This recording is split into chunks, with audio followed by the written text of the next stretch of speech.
దుష్టుల చేతి నుండి నిన్ను విడిపించదను, బలాత్కారుల చేతి నుండి నిన్ను విడిపించదను. ఆయన చేయి చాచి ఇజ్రాయేలీయులను విడిపించినట్లు దేవుడు నిన్ను కూడా విడిపిస్తాడు. కాబట్టి ఆయనకి చేయవు.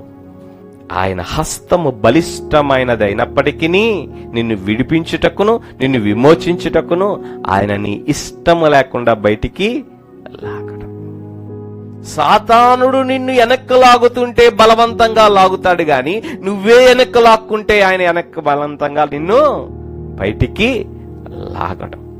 ఇది ఒక్కటే మాట, సరెండర్ టు హిస్ హ్యాండ్.